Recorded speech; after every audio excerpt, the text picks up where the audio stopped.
and I have seen her demonstrate once before, and apart from that, and I've been intrigued, and I'm sure that all of you are going to be intrigued today with the presentation that you received. So I'll pass it over to Sue and enjoy the presentation. Thank you. It's lovely to be here, and I'm a bit amazed, Brian. It was all that time ago. You'll be glad to know I've just about got the hang of it now.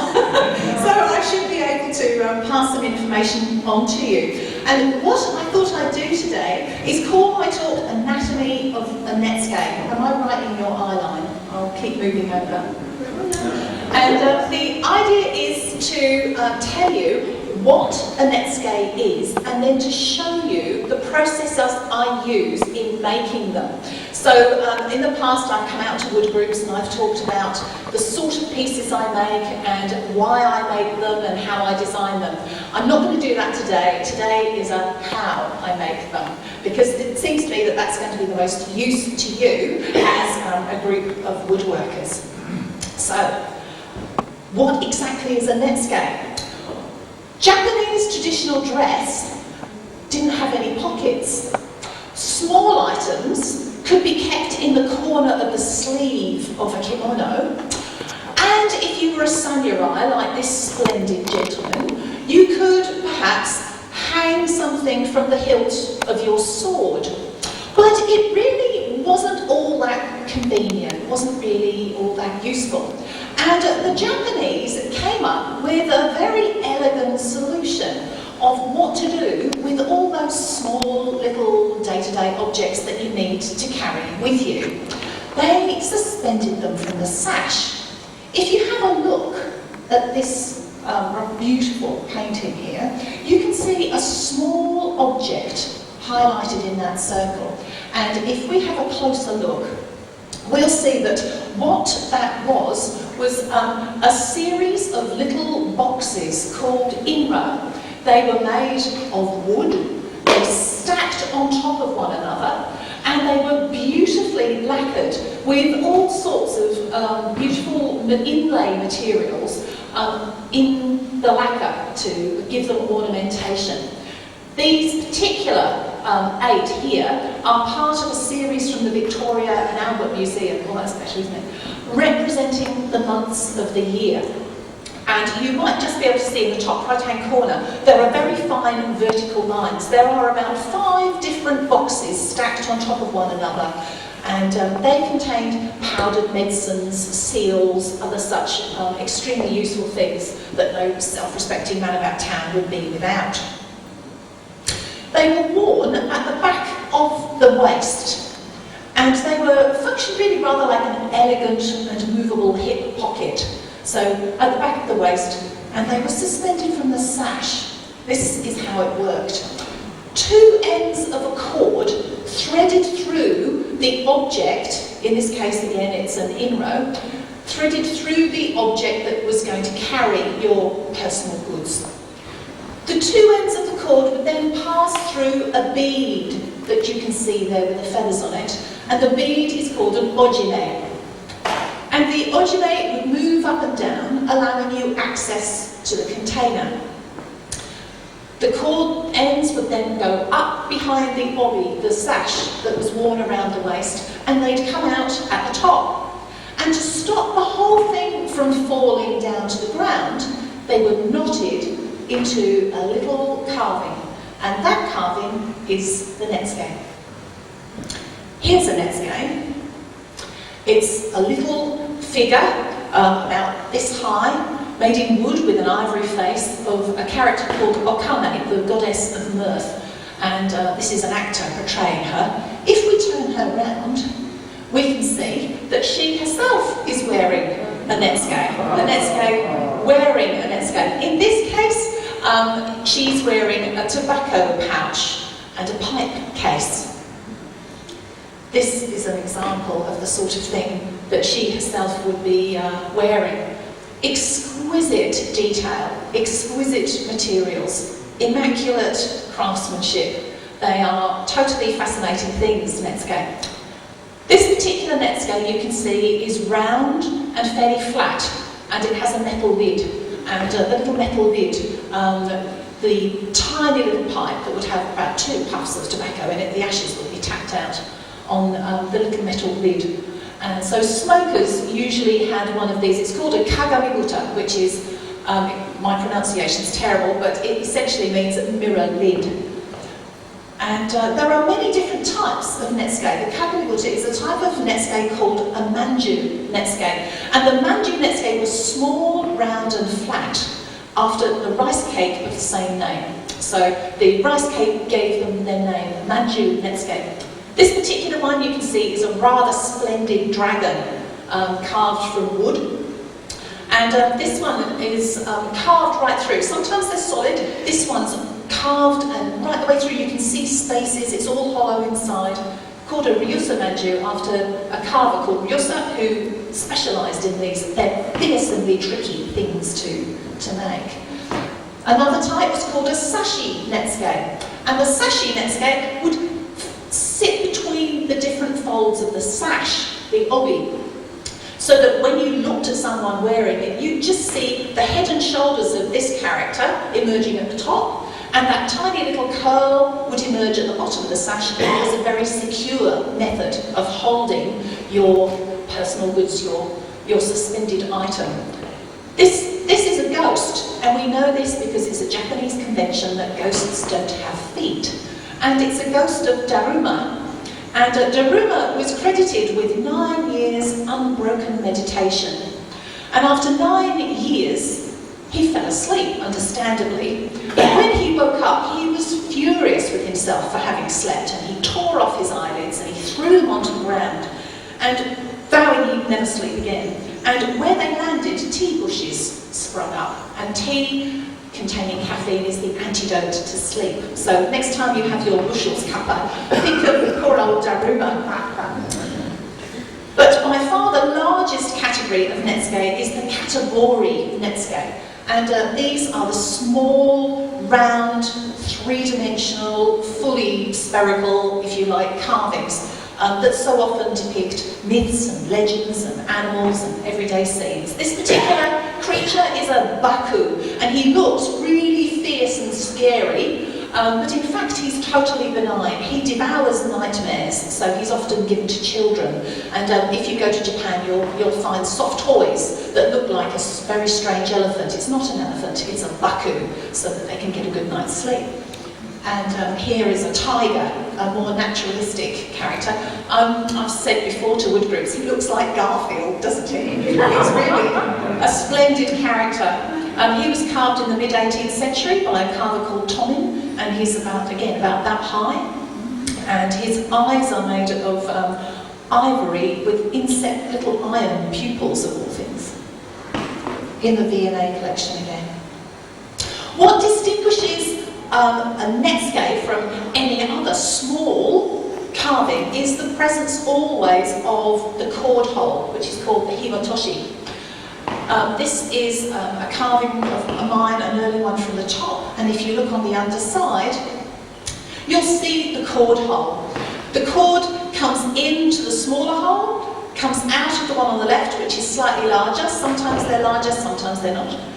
And it knots there, and is held firmly so that it can't slip out. So a Netsuke can be put with a tobacco pouch or an in-row or whatever other suspended thing might be carried, and they were often worn in beautiful sets, all themed. And you will find a himotoshi or a cord hole on any Netsuke. Sometimes it's a deliberately carved hole, like this one. Other times it might be a naturally occurring space between the arm and the body, for example. And they always have to be in such a place that they present the best view when it's being worn, that it's well balanced, the Netsuke doesn't tip forward, doesn't mar the design. There's all sorts of constraints within a Netsuke, and a Netsuke had to be designed so that it didn't have any protruding bits to snap off in the fabric of the kimono or prod you in the kidneys when you sat down and leaned back. So there are all sorts of constraints to the design though, but essentially that's what you're going to find if you look at a netscape. Small, highly detailed, beautifully made with a cord hole. This is a selection of the tools that the Japanese carvers use. When I first started to meet the Japanese carvers, I thought that their workbenches would look like this, but no, they're all using power tools. Such a shock. In fact, one guy I spoke to had 4 or 5 power tools because he couldn't be bothered to keep changing the bits, you know, even with fast release chuck. So he just had his 5 favourite burrs on the end and he picked up whichever tool had that burr. So when I asked them, you know, I was a hand tool purist at that stage, I hadn't had RSI then, and learned my lesson. And so I was like, oh dear, I thought the Japanese would be using hand tools. And he said, look, if the greatest Japanese master carvers had had power tools in the 17th century, they'd have used them. And I think he's probably right. So the tools the Japanese are using have been formulated really to scrape rather than to carve as such. The most popular material was ivory, and ivory does not respond to what we would consider a carving stroke. So they were scrapers. And you can see that long piece of softwood for the handle, very, very potent and sharp piece of steel at the top, beautifully shaped for whichever form of scraping you want to perform. And you can see that the pieces are held in the hand as a vice, and the thumb acts as the fulcrum point, and the tool is scraped to remove material. I've got a very different method of working, and I'll show that to you. I didn't study under a Japanese master. I adapted a jewellery technique for my type of carving, but the end result is much the same. There are now Netsuke carvers all around the world, and we all arrive at the same destination on very different routes. So this is what a Japanese carver would look like, holding the work against a bench pin and sitting cross-legged on the floor. I don't know how they do it. This is typical of one of my pieces. It's a little frog sitting on a lotus pod.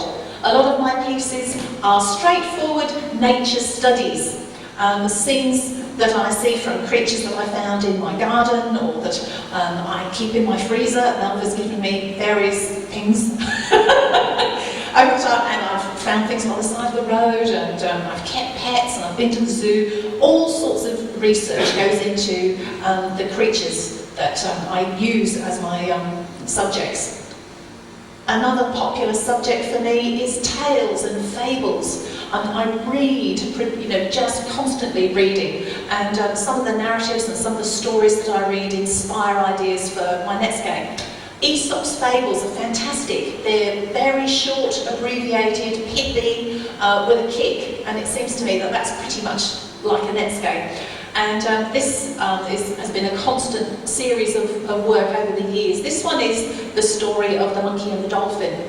And the story goes that there's a shipwreck and the captain's pet monkey's tossed into the water. A dolphin comes along and he's trying to rescue everybody from the wreck, picks up the monkey and he's shooting back to the shore. And he says to the monkey, "Do you know Perez, sir?" And the monkey says, yes, I know him very well, he's a terrific friend.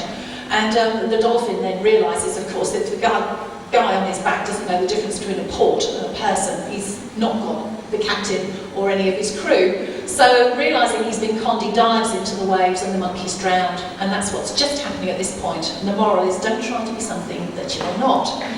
So, I love these little stories, and so illustrate them frequently. Sometimes I make a piece like this little Manju Netsuke for the sheer joy of pattern. And the 2 Siamese fighting fish, they're just such a beautiful shape. And the scales and the fins and the flowing tails seemed to lend themselves very well to a Netsuke. And I like to have 2 or more pieces or characters in a piece occasionally. In this one, I called it Courtship. There's 2 males displaying on the front. When you turn it round, there's a female peering out from amongst all these fins, engulfed in testosterone, wondering what the heck's going on. And so in a Netscape where there are 2 or more characters, as well as having a lot of opportunity for use of pattern, there's also the opportunity to have little characters acting out a drama on the piece. You've seen the size of them, I think, most of you, but this is the scale to give you an idea. Here's a possum in its nest, and just sitting on my hand you can see the size of it. All Netsuke are roughly about this size. They're small enough to be comfortable to sit at the top of the sash, but not so large that they were weightier than the object being suspended so that they fell forward. So roughly they'd all be in the vicinity of this size to be completely enclosed in the hand. I wondered if you'd like to see my studio. I love sticky beaking around other people's studios and benches. Here it is. It was built in 1993, and before then I'd worked in a room in the house. As a Netsuke carver, you really don't need much space. You guys are making 10-foot mantles. Boy, you need a big amount of space for that. But with Netsuke, you don't really. This is the studio viewed from the back door. I've got a long way to work. I don't know, when I was driving all the way into Melbourne Uni, I used to be at work within half an hour. These days I've only got a few yards, but it can take me longer to get there if there's something interesting happening in the garden. This is what it looked like a couple of years ago before we had the water restrictions. It doesn't look like that at the moment, but hopefully if we keep the rain, the ground covers will grow back. The studio proper is just in the centre there. That's where my space and my bench is and all my books.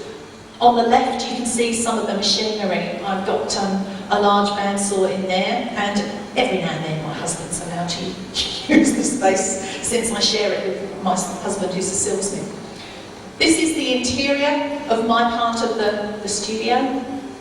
You can see my wood supply up on the right hand side. There's a dust extractor under that little bandsaw. There's a drill press, a music system, a linisher, and as behind me there is the garage which houses some of the larger bits and pieces of machinery. But this is where the bulk of the work is done. Here's my bench looking out over the garden. I trained initially as a jeweller. I went to the Royal College of Art to do a master's degree in jewellery and silversmithing, having done my BA in wood metal ceramics, which was 3-dimensional design. While I was at the Royal College of Art, I met my husband, married the first Australian I met. I was like, can't you find one single Englishman? Nope. And moved to the other side of the world. This is a jeweller's bench, and it was being thrown out of a college that was being refurbished, and it's perfect for a Netsuke carver. Many of the tools on that bench are jeweller's tools because I've adapted my technique from jewellery engraving. So how do I make the pieces? After that introduction. At the top you can see an otter sitting on a rotting log, just come out of the water. For this piece, that was again going to be this sort of scale, I began with a model, which is what I always do. I hunted around outside until I found a little piece of wood.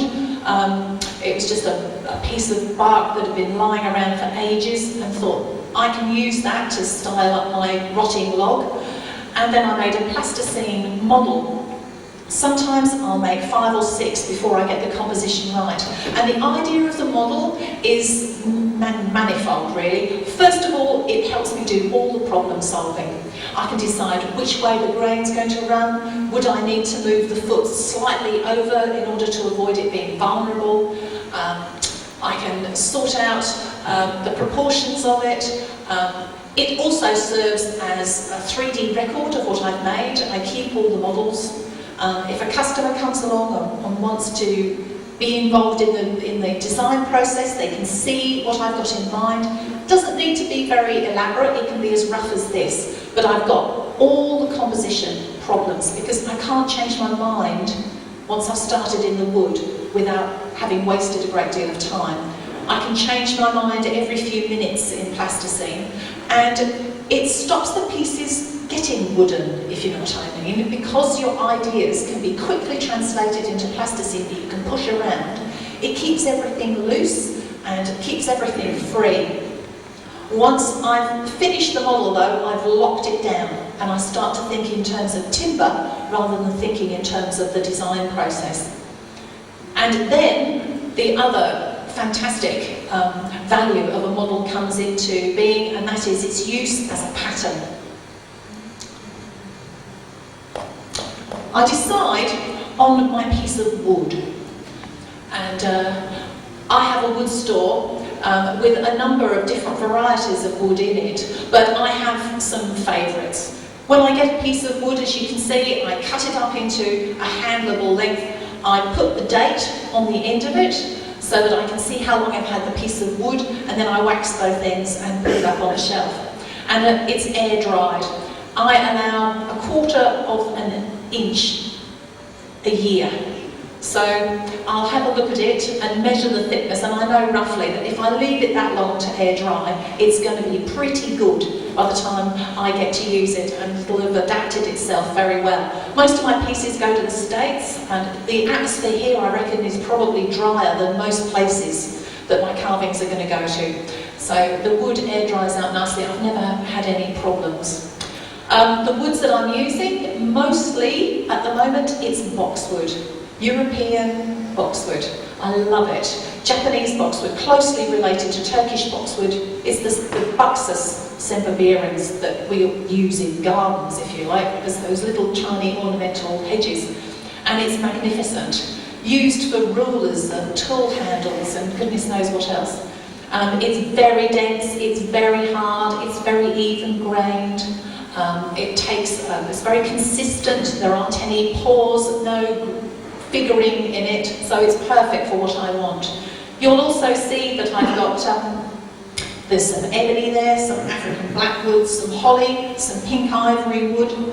I have used snake wood, you can see a little block of it there, but snake wood has got that magnificent figuring on it, so I have to be very cautious how I use it.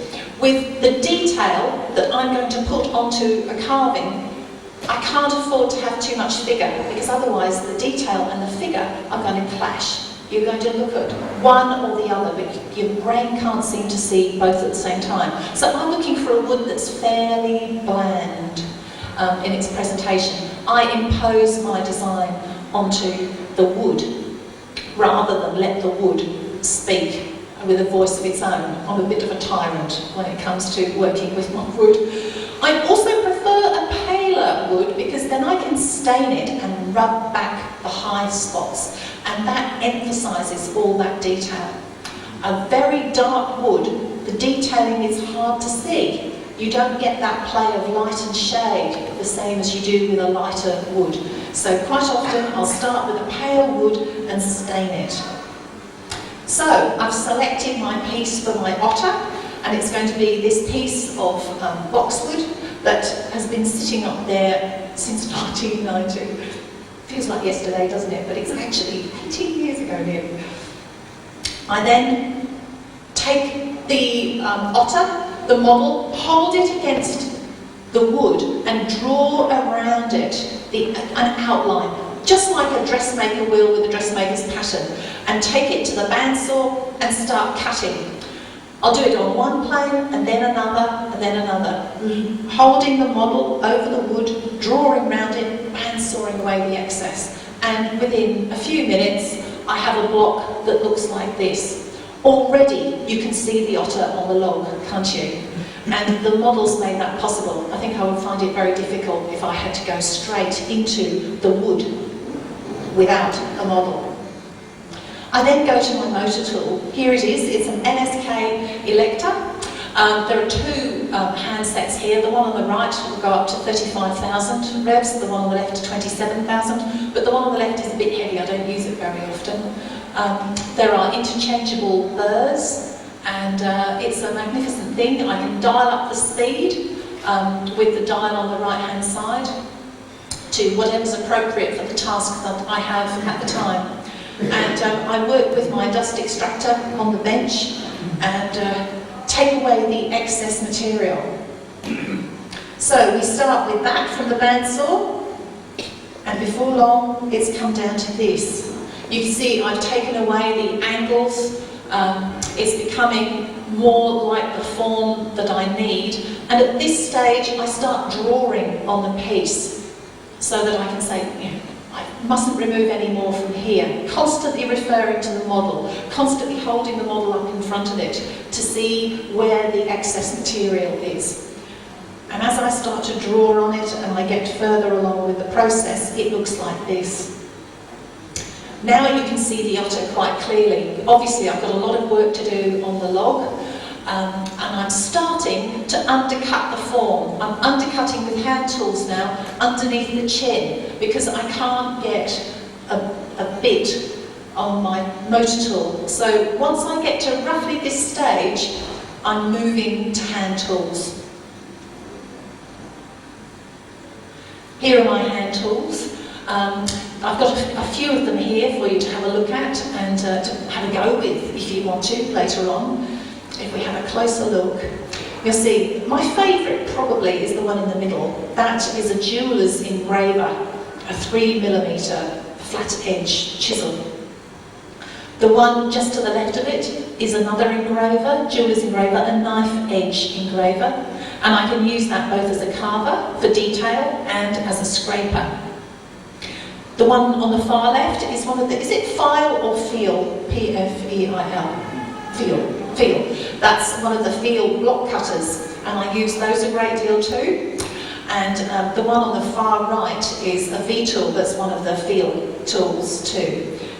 The one second from the right is an Ashley Isles wood carving tool. So I'm constantly going to a variety of different sources in order to get my tools, and I have about a dozen that I use all the time, and then I've got another dozen or so that I use occasionally. Do you find that you get your favourite tools and you'll keep using it even when you know there's another one that's probably better for the job? This is how I do mine, and I'll demonstrate this a little bit later on after question time. I hold the work in my left hand, I hold the tool in my right, and I push my thumbs together and then slide the tool across to take a little shaving at a time. This is a jewellery engraving technique, and it's the same that wood engravers use, to put the hands, the thumbs together and then slide the tool, because you are effectively carving straight into your hand. And I don't know if you can see, you probably can't see, but there's a nice big scar just about there, where occasionally when I'm tired I'll slip and bang, thud, the tool goes right into the palm of your hand. And the tools are very sharp, so it doesn't hurt, but the blood just stains the wood, it's not a good thing. So the thumbs together is the safety device for carving on this scale. I've now got the otter with my hand tools. It's coming along nicely. What I've decided to do here is to do the otter first, then work on the wood, the log, because the log can be any odd shape, but I can't have the otter with one leg shorter than the other three. So the otter has to be perfectly proportioned first, and that's what I've been doing, getting him right, and then I'll start the detailing for the log. And what I'm going to do now is inlay the eyes. Here is buffalo horn. This was given to me by someone who came down from the Northern Territory. They are big, those buffalo horns, so I've got enough there to last me a lifetime.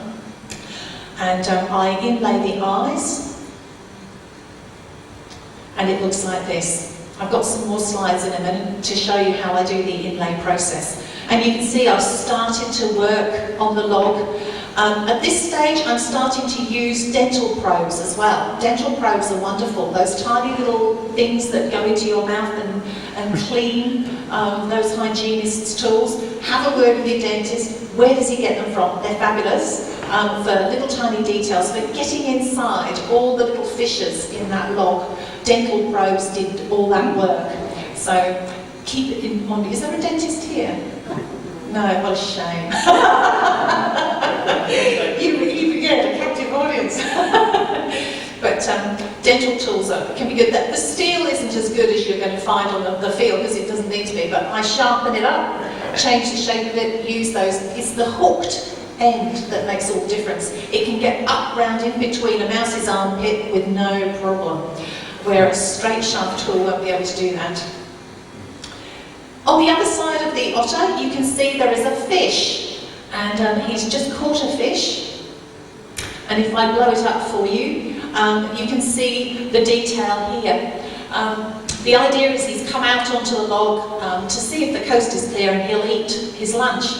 For the fish, I inlaid the eye with buffalo horn. Then I stained it. I'll show you in a minute how I stained them. I stained the fish a green colour. When that was dry, I put gold size over it and sprinkled it with white gold powder to get that shimmery look that fish have. When that was dry, I painted on some little black enamel dots for the trout-like sparkle. When that was dry, I put a varnish over the top to make sure that the white gold powder didn't get rubbed off, and neither did the black enamel paint, but also so that it always looks wet. I wanted a high gloss that looks wet like a fish would do. So that's how he was done. And then I'm ready to start thinking about staining.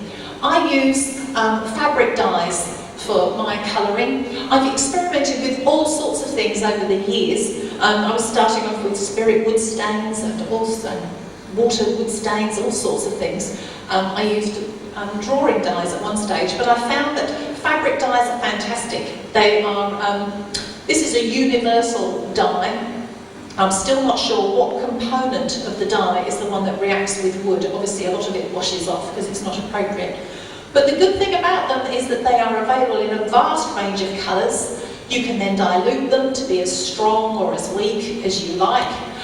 They're more light fast than other types of dye, it seems to me, after experimenting.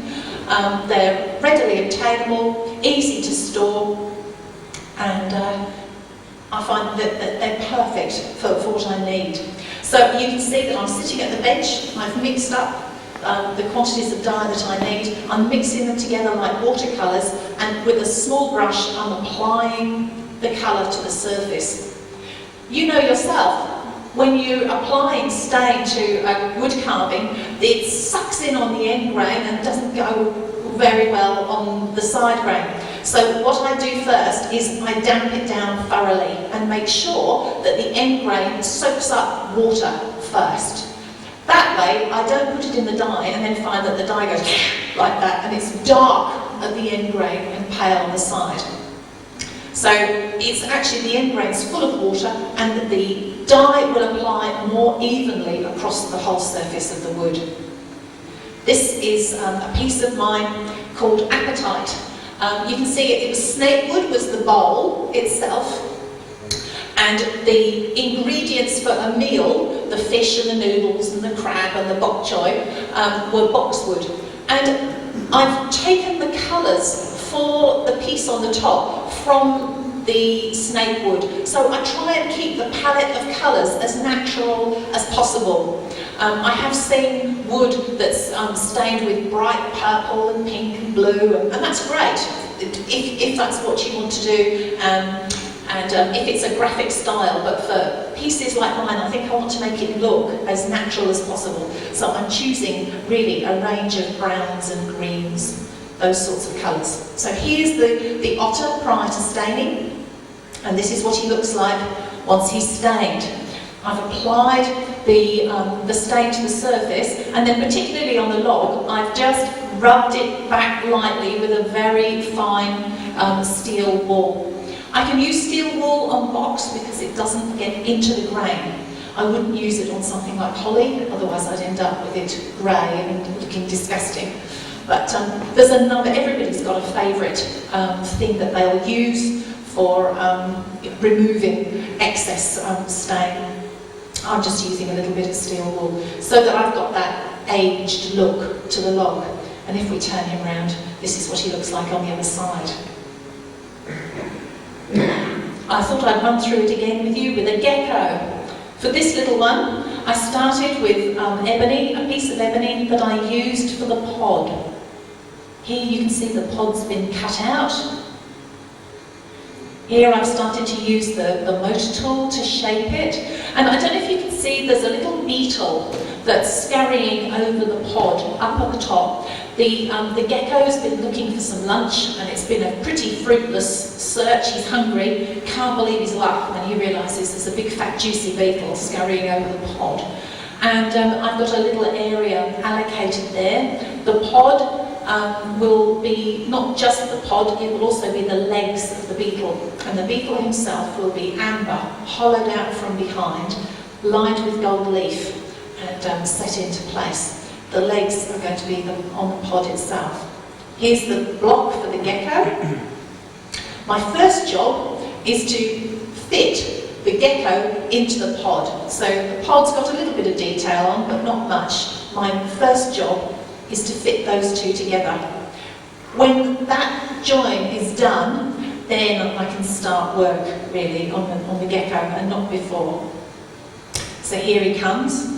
I've used the motor tool, drawing again all over the surface, and I'm getting ready to do the handwork now, and I've put it into position where the beetle's going to be.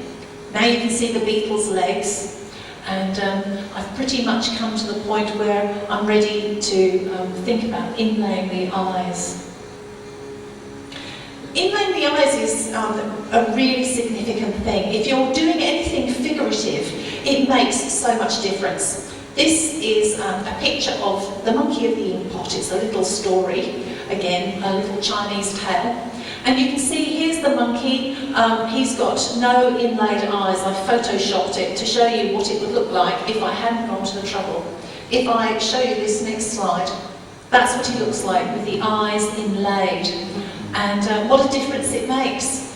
If you're introduced to somebody, the first thing you look at is their face, and it's their eyes that you'll look at first of all. And it's the same with carving, actually. Even though it's inanimate, the first thing you will look at is its eyes. So if you can go to the trouble of inlaying any part of a figurative piece, I'd make it the eyes. It's quite a wonderful thing to do. And this is how I set about it.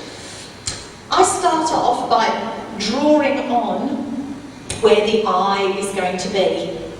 And I start with one eye first, and I carve down a socket.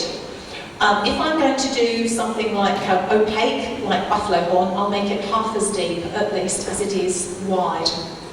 If it's going to be translucent, like amber, I'll make it shallower, because if you have the eyes too deep set, it looks as though it's hung over. The eyes are really sunk back into the sockets. I then make an inlay material, a little tapered rod of the inlay material, until it's a really good, tight fit. Then I cut the other eye socket, so that that socket fits that inlay. Then I know I've got two eyes exactly the same size. Then, if it's a translucent one, like this, I'll put a little pupil on the back of the eye with black enamel paint. When that's dry, I'll put some gold leaf over it. And then I cut off the little piece of inlay and glue it into place with araldite. Don't use super glue. I used super glue on one occasion, and I found that it actually gets absorbed into the fibres in the zone where you're using it. And when I used it and then tried to stain afterwards, the area where the super glue was repelled the stain, and I ended up with something that looked like a panda in negative with these bright white eyes. So I use araldite for mine. And then when that's dry, I can carefully carve the convex surface of the eye. Occasionally, if the eye is large, I'll carve it out and do the convex stuff before gluing it in, and that's what I did for this little gecko. Here you can see the socket that's been carved. Here is the little pieces of amber that I've cut to size from that little tapered rod that I've made. Then I've polished the convex surface. These are just about big enough to hold. If they're much smaller, they're not, and I have to carve it after I've glued them in. This shows you roughly how deep they are. And that's what they look like when they're in place. This one, I just put a little bit of colour around the pupil that's been painted on with black enamel paint. But it really brings life to the piece. Horribly fiddly, but well worth the perseverance. You've got a good view there of the beetle's legs. The other thing I do is texturing. This is called uki-bori. You can see on the top right, the body of the gecko is quite smooth. I don't know if you can see there, but the little nodules all over the surface. And that's a Japanese technique called uki-bori. Very clever. This is how it's done. A tool is formed and made out of a piece of steel. Any old steel will do, it doesn't have to be anything glamorous. My uki-bori tool is just the tip of an old dental probe.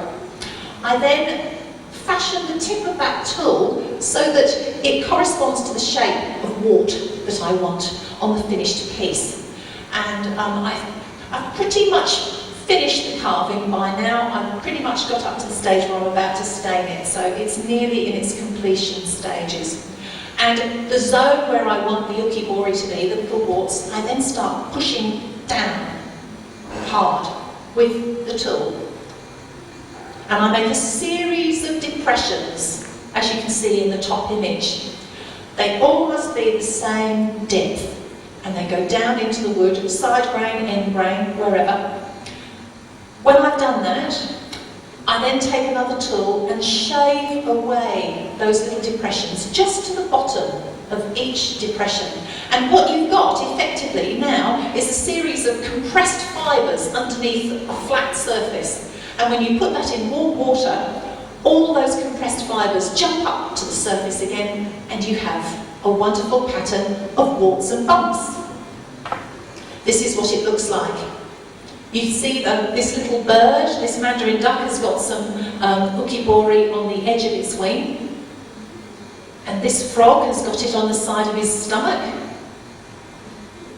And this snail has got it all over his body. Only in this case it wasn't a small, round, spherical, it was a wider effect, like a little rectangle.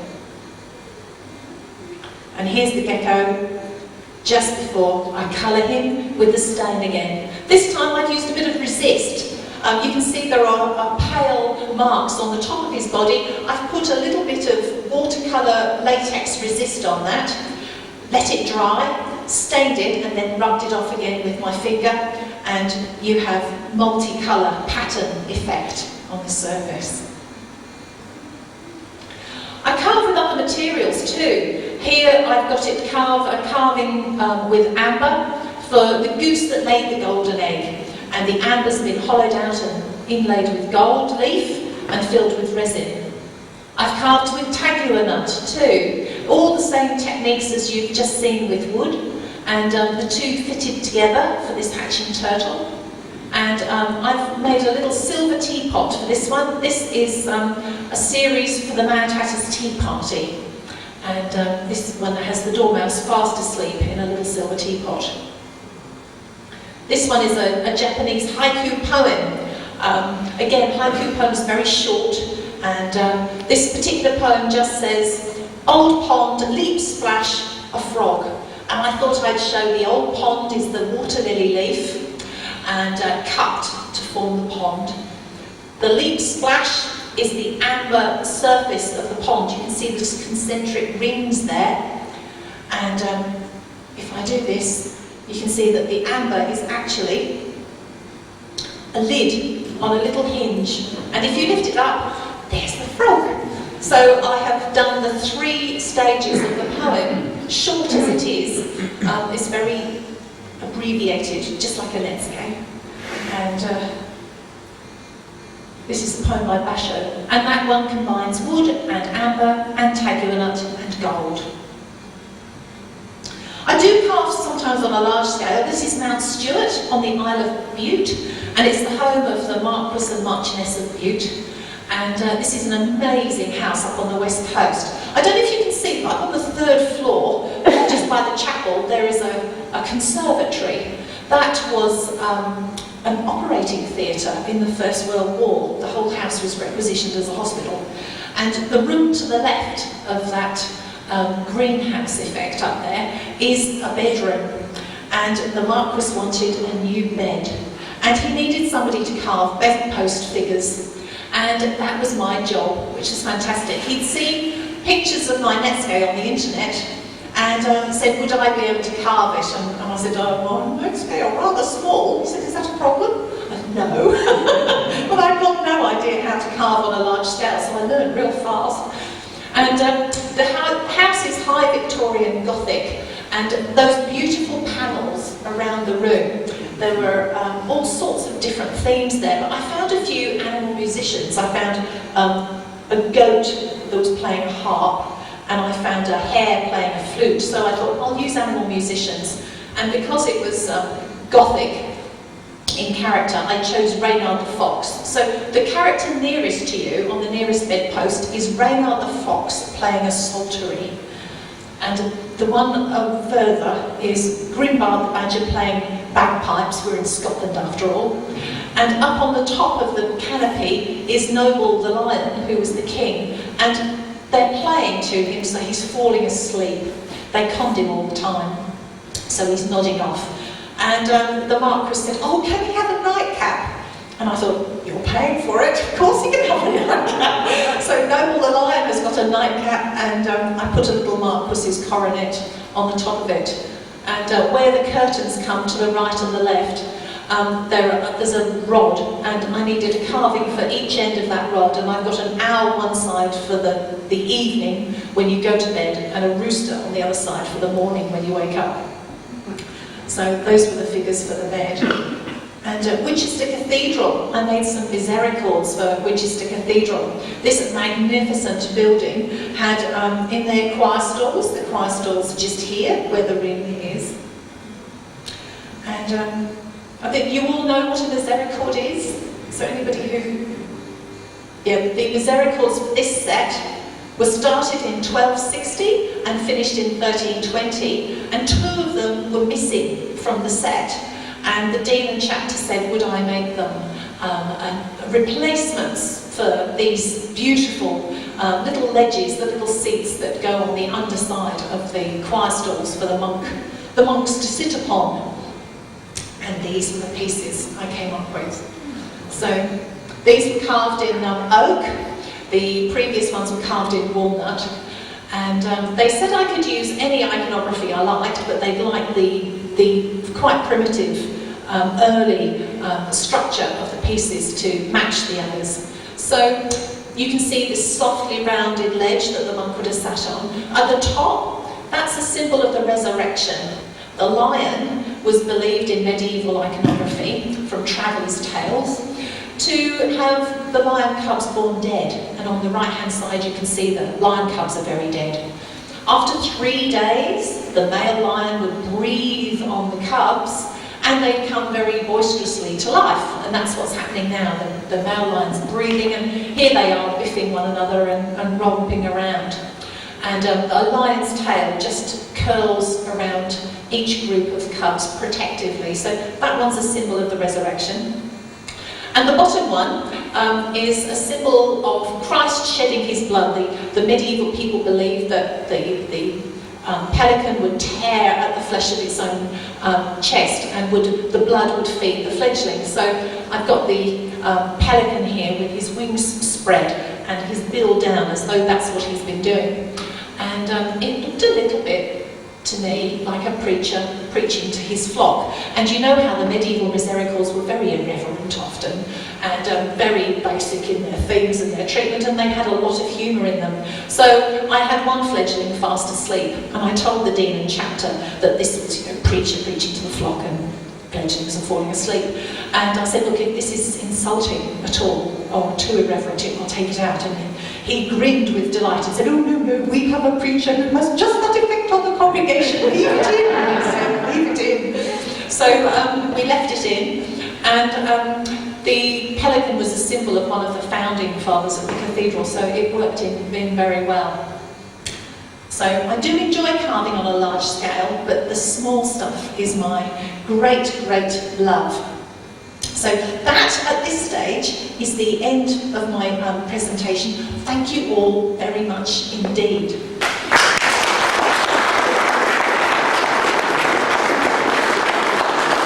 Thanks, Sue. I'll just get Mike to make a little presentation in a moment. But then,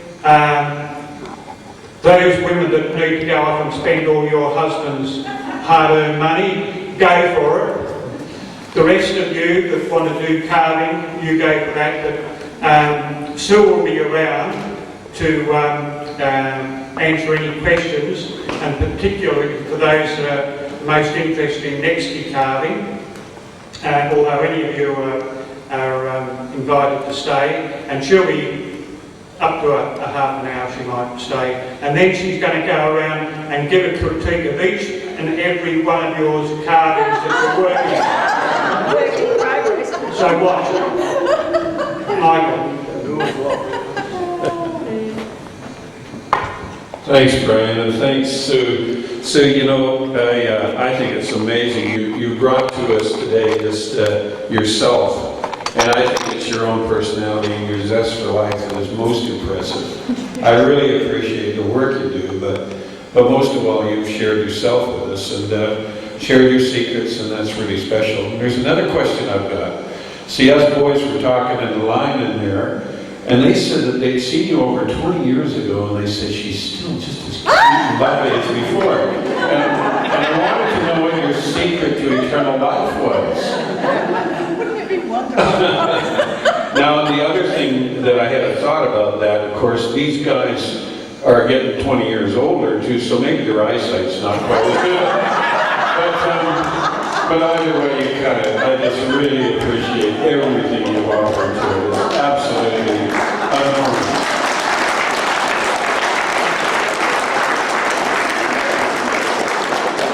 And with the presentation, I certainly want to thank Dave, who's put a lot of time in putting all the equipment together. And we have a presentation for you, and it's contained within a box that Ken has made, and he's done that on behalf of us, and so we just wanted to present it to you. Thank you. And there's a little something in there for you to buy you a cup of coffee or something.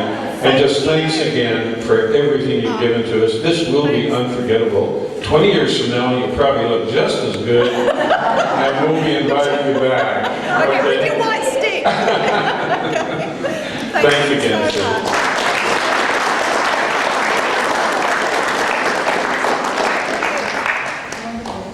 Thank you.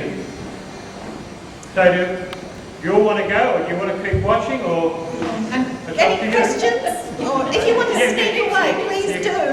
You know, but if there's any questions, otherwise I'm happy to answer them. Sue, I've got a question. And you get.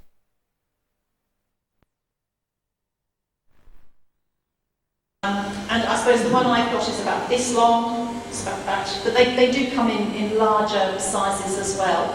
I'm sure I'd have a supply. I know that Dick, the German company, have a website, and I might even have a catalogue here that's got some water stones, some ceramic sharpening stones. They're American, aren't they? We've got American. Yeah, but do you hold it all? I actually do two ways. If it's a chisel, I'll have the stone flat on the bench, and I will move the chisel up and down. If it's small, I hold the tool on my bench pin, and then I take the sharpening stone to the tool, because I find that it's just almost impossible. The V tools are the worst. I find that they are so difficult. I find them difficult to sharpen, even after all these years. To sharpen them well without developing facets on them. And if I take the tool to the actual stone, that's fine, with something like a chisel with a large surface and with a little smear of methyl salicylate on it and oil. I can watch, as I push the tool along, I can watch to see where the meniscus of oil is coming. So I can see if I've got the tool completely flat on to the stone. But with a smaller one, they facet so easily. If I have the tool upside down on the bench pin, and then I'm taking the stone to the tool, I can see each mark that is left on the surface of the metal under a bright light, and I can make sure I've got that surface absolutely flat. But do you hone after you sharpen, like off the stone? Do you then hone, do you like polish? Not so much. I think if I had a larger tool, I would do. I was doing so when I was working on the larger pieces. Then I did. My husband's got some beautiful felt mops on his polishing wheel, and I was just using that to just take off the. But with something this size, I don't.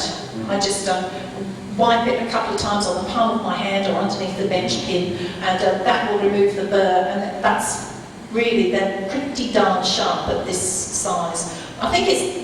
In some ways, that these smaller ones are easier to sharpen than large ones, but I found that the ceramic stone has made a big difference for me. It's much easier for me to use on this small scale.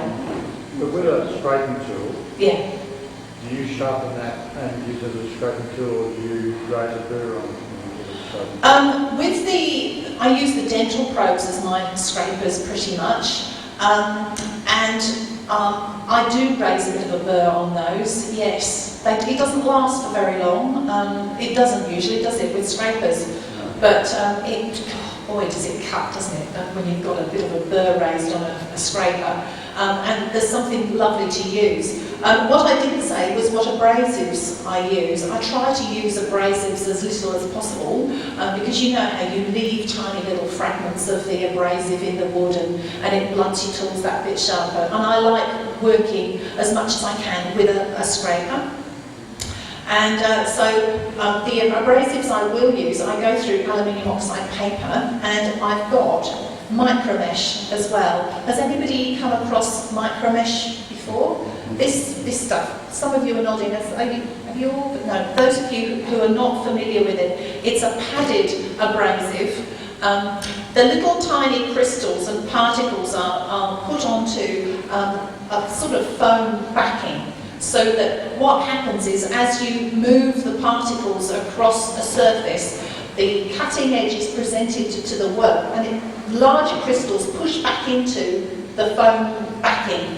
And the crystals are pretty much a uniform size. So this stuff, as you're using it, and you put in the first series of scratches from a fairly coarse one, like 4,000, for example, you find that all scratches are roughly a 4,000. You haven't suddenly got one big score on your work. You know how that happens with ordinary abrasive paper, that you suddenly get one line that takes you forever then to get out. It doesn't happen with this. And it's made up in large rolls, but it also comes in nail buffs for the beauty trade, I suppose. And these are very different to the ones that you get in the supermarket, and they're brilliant. This is 4,000, this is 8,000, and this is 12,000. And the 12,000 will bring things up to the most beautiful finish and polish. I don't know if I've got something to show you.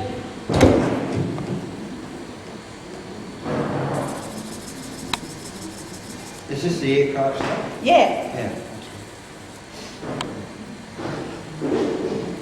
Don't know, can you see that? Where do you get that from, Jeff?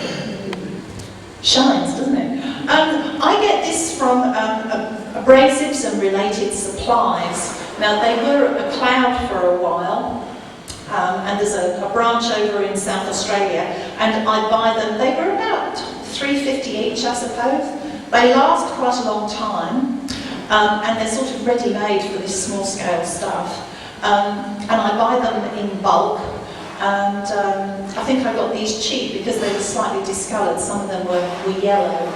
What I can do for those, you're all in different clubs, aren't you? You're not all in the same club. Brian. If I send you an email with when I get home, I can disseminate the you can email. disseminate it, and Brian can send it out to you. And it might be that as a club you could buy a number of them, but come and play with it. If I leave it here, I'll leave it behind when I go, and all of you can play with it. So you'll soon work out whether it's going to be good. And ladies, it does a fabulous job with your nails. So that's a really good thing. The micromesh is a wonderful thing to use. And I wouldn't use it for honing, but it certainly does a great job of finishing.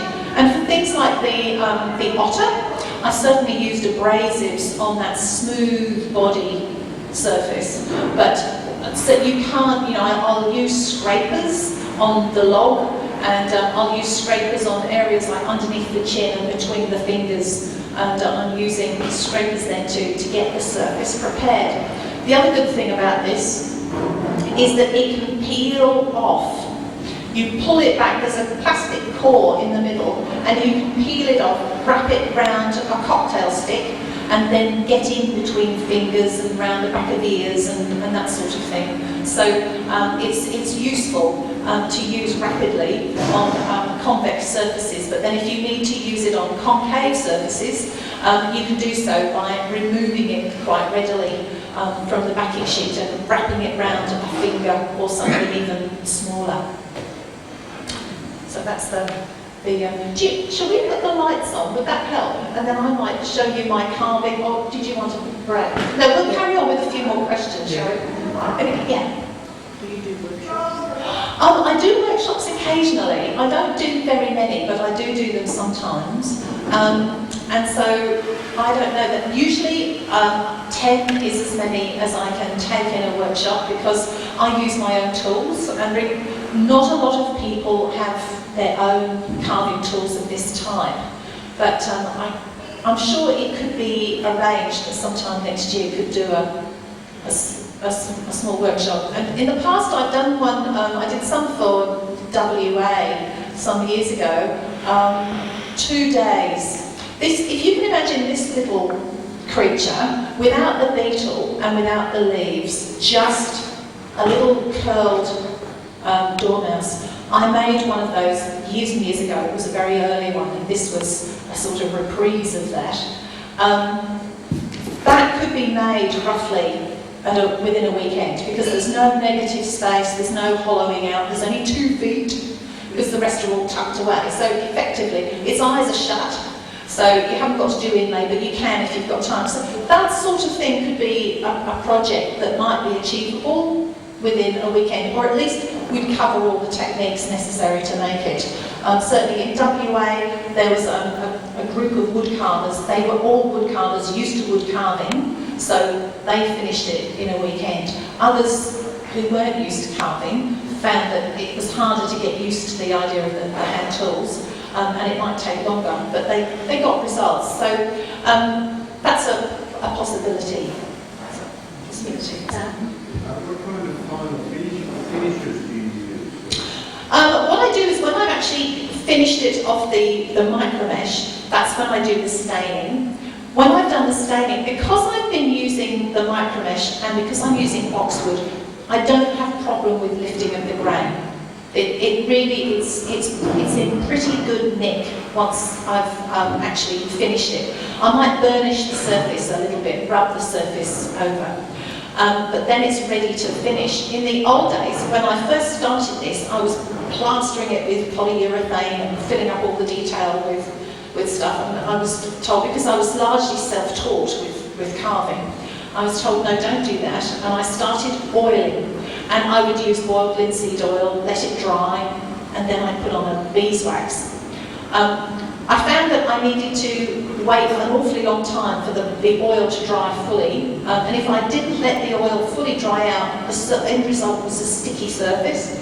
So I started to use finer and finer oils. I got down to walnut oil in the end that you'd use for a salad dressing. But then I realised after a while too that the beeswax wasn't the best either, because as soon as you touched it, it would start to break down and become matte, and I needed to constantly reapply. These days I use good old-fashioned shoe polish, and it's neutral shoe polish. And that's all I'm using. I'm not using an oil now either. Sorry. Have you won a bet?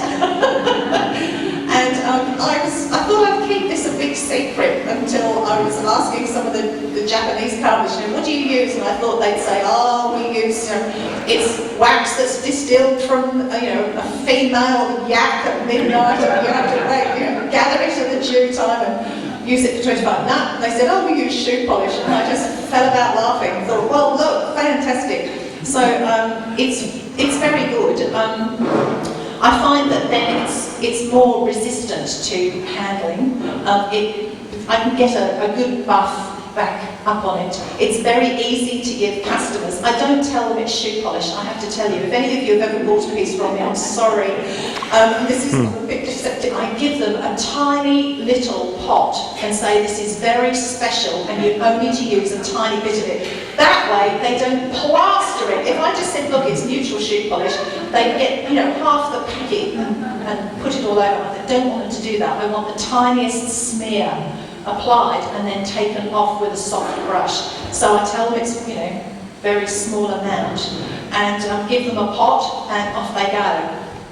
And most of them seem to be able to look after it without too much difficulty. So I think this works because I'm working with boxwood, and that is such a fantastic, that the wood itself is resistant to water and to damage and to all sorts of things.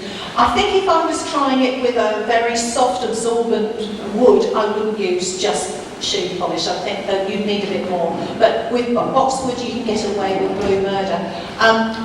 This one is an old piece, has been handled so many times. If any of you probably saw this on my first talk. And that one's only ever had shoe polish, been handled for years. And so is this one. This little feather tail glider I've had for a long, long time. If you come up and look at it later, you may see that this little toe has a fine black line on it. That's because I dropped it just as I'd finished it and snapped his toe off. And I glued it back on, but you could see the glue line and I couldn't sell him like that.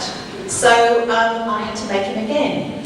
And he now is in part of my permanent collection, and I must say I'm pleased to have him. But he is holly, and that piece must go back to the early 80s, and that's only ever had shoe polish now on him. I think he would have originally have had beeswax, but he's had shoe polish on him for the last 10 years, and he's in pretty good nick. So that's what I'm using most of the time. You mentioned stains. Yes. Diamond was Yes. water soluble or? It's water soluble. Some of them are cold dyes and some of them are hot. It really doesn't make too much difference. But I don't stain mine with hot dye anymore. When I first started using the dyes, the dye line, I thought, I'll make it up hot and it'll take much better if it's hot. And sure enough, the boxwood, you can put it in a hot dye and it behaves itself. But the holly doesn't like it at all. I made a piece in holly and I put it in the dye. The dye was only warm. And I then put it on a bench peg. And there was a light not that far away from it. And the phone went. I went and picked up the phone and I heard the snap from the other side of the room, went across and he cracked right across the top of the head of this piece.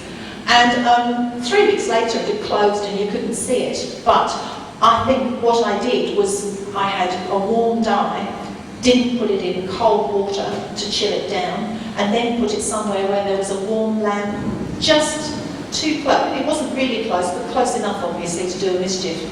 So I thought, well, holly is notorious for behaving like that, but I don't want to take a risk. When I've spent a month working on a piece, I don't want it to crack on me at the last minute. It makes me say bad words and throw things and shout at my husband. So I only use the dye. I mix them up hot. If it's a hot dye, I'll use boiling water to mix it up, but then I'll let it cool down. And as I say, I put it in water first so that all the end grain fills, and then I start slowly painting it on layer by layer and building it up. And that seems to work very well. I think if you come and have a look at this dog, you know that the end grain is on his head and his bottom, but I don't think you look at it and say that there's any differentiation in the colour across there. This one, I barely coloured it at all, but even if I'm going to have it pale like this, I put a little bit of stain on and then rub 90% of it off, because where it sits in the detail, it adds definition and it really enhances it. It gives an antique look to it, but more importantly, it brings out all that detail and enriches it.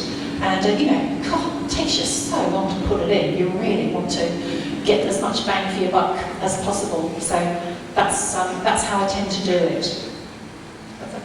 You use an NSK Yes. drill as opposed to, say, the Dremel. Is that because of the convenience of holding it being thinner, or is there other mechanical advantages? I started with the Dremel, and the Dremel's quite hard, difficult to hold. It's quite big, isn't it? The NSK Elector is very small. It's like holding a fat pencil, and it's very light because the actual motor is down sitting on your bench, and that's doing all the heavy work, and so it's really manoeuvrable. I also had a pendant motor that jewellers use, but that's got a wire that really is quite unwieldy and you're fighting with it all the time. The other thing with the Dremel is it hasn't got much torque, has it? You know, you go into something and it practically stops. This is really good. You know, I can really hoe into the wood and the thing keeps up its speed. And I'm more in danger of burning the wood than doing anything else. Dremel, I got through so many brushes. You know the brushes in the motor as well? This NSK, I think my first one lasted me about 10 years before it died, and longer probably, and I'm only on my second one, and I'm using them, you know, a lot, a great chunk of the week. I make about 12 a year. And the roughing out, as you can see, it really doesn't take a great deal of time. So I might only be a few days on the roughing out with the motor tool, but the motor tool is fantastic because even though it generates dust and I have to be careful to get all that away, I don't get any strain. I was getting RSI with the hand tools initially when I was doing all the roughing out. Now I'm doing the detailing with the hand tools, and I don't need to use quite the same force because it's not very. I thought RSI was an imaginary ailment, you know, that people when they needed a sickie, the RSI, but it's not. It's painful, as I found out. And then when I went to the doctor and said, "What can I do about it?" he said, "Stop doing what's causing it," which was, I suppose, logical, but not very helpful, really. So the motor tool has certainly been a huge advantage, and I found that the boxwood dust. If you use boxwood, it's absolutely fantastic stuff, but it is really nasty to breathe in. I'm allergic to it, and that's not uncommon. I found I was getting like constant hay fever, running eyes, streaming nose. I thought I'd get a succession of colds, and then realised it was actually the dust. And I'm so grateful because I then started wearing a mask and using a dust extractor, and I've never had any trouble since then. But that means that I've had 25 years without inhaling all that dust. I shudder to think what would be happening to my lungs now if I hadn't learned the lesson early on that you really don't want to breathe all that in. It's horrible, horrible stuff. We've got the highest rate of sinus cancer of any group. Woodworkers, it's lovely, isn't it? So probably we've got the highest proportion of missing fingers as well, who knows. We do it because we love it, but there's a few risks involved, so it's really sensible to take precautions, and certainly I do that with the dust, as well as making sure I don't cut myself more than is absolutely necessary. Sorry, just behind you. Yes, I just wondered how you handle those tiny eyes. The tiny eyes. Usually I can, because I'm actually doing the shaping when they're in a rod, that's easy. They're easy to handle. Once I cut them off, then I'm in trouble because they are absolutely minute. If it's just a little inlay, it's a question of lick my finger, pick them up, put them in the socket, that's fine. Sometimes if I need to do a bit more work on them and I can't pick them up, I'll glue them with super glue onto the end of a matchstick. Then I've got something to hold and I can glue them and snap them off the super glue and I'm fine. Otherwise, most of the time, it's all the actual work is done when it's in the rod of sample material. And I cut the end off, and because it's tapered, I can't just cut two off, because the taper, obviously, it fits at the bottom. Usually with the taper, once you push it in and pull it out again, you'll see it's all burnished and shiny at the bottom where it's fit tight into the socket. And that means I know that I need to cut it off about 1 millimetre, 2 millimetres above that shiny line, and that's exactly the right size. But then the taper, I'm higher up the taper, so it needs reshaping again. And so that's why I do one eye at a time, and I shape the socket so that it is I think it's the right dimensions, get the inlay to fit it, and then carve the other one to match that inlay before I cut it off. And you cut it off with the knife? No, I've got a jeweler's piercing saw, which is it's a little bit like a coping saw, but even finer, if you like. So it's got a very fine band blade indeed, and I can just cut that off. So you do, if you're going to work on this tiny scale, you probably do need to get a few specialised tools. So Is that from a jeweler's? jeweler supplies, yes. There's a number in Melbourne. There's a number in the city. There's one called Kudak's, which is on Swanston Street. Is they on the list? And yes, Kudak's. So actually, I might make a... 370. Is that the one in Capital Building? Century Building, I think it is. Century Building. And yeah, and there's another one called Twin Plaza. And Twin Plaza is a good one. So you want jeweller's tools. Kudak's would also have the jeweller's engravers as well. I've got my 2 millimetre and my 3 millimetre engravers here. You can have a look at those. Both those are available. I think the last time I bought an engraver, the engraver itself was about $17, $20, something like that. You have to buy a handle, of course, and the graver will be very long. I always have to adjust the tools because I hold them in my hand like this, with the tool very firmly in the palm of my hand. Most of the work is done between the forefinger and the thumb, and the rest of them are just holding the tool. And I really need the tool length to be the tip of the tool level with my thumb. And when you buy the engraver, it's about that long. So I need to shorten it. And quite often I'll find that because the engravers are hardened and tempered throughout the length of the engraver, you can just keep shortening them and shortening them and shortening them. It's not just hardened and tempered at the tip, as it is if I make my own tools. So I shorten them, and then I use the other end that I break off to make a scraper or some other type of tool. So it's not bad value if, and you can get those, they're Swiss mostly, I think it's Valor with the company, and you can buy engravers from them as well. So the micromesh address and the jeweler's tools address. What about the ceramic? The ceramic tools, they were sent to me as a gift by one of my customers. Don't you love customers like that? But I'm pretty sure, has anybody else got ceramic tools? Has anybody, ceramic stones? Yeah, ceramic stones. Ceramic stones. And I'm not sure, you may have a better idea of a supplier within Australia, but I'm pretty sure I've seen them in the Dick catalogue. So I'll see if I can, ceramic stones. There used to be Ainsley Pine in South Australia. Does anybody know Ainsley Pine? You've got a website. Yeah, she was an agent for them at one stage, wasn't she? That I couldn't say. I seem to remember talking to Ainsley, and she said, I'm an agent for those, and she was So it might be worth, I don't know if she's still doing it, but it might be worth having a word with Ainsley as well, if she's still around. That's a name from a few years back. PYNE. PYNE.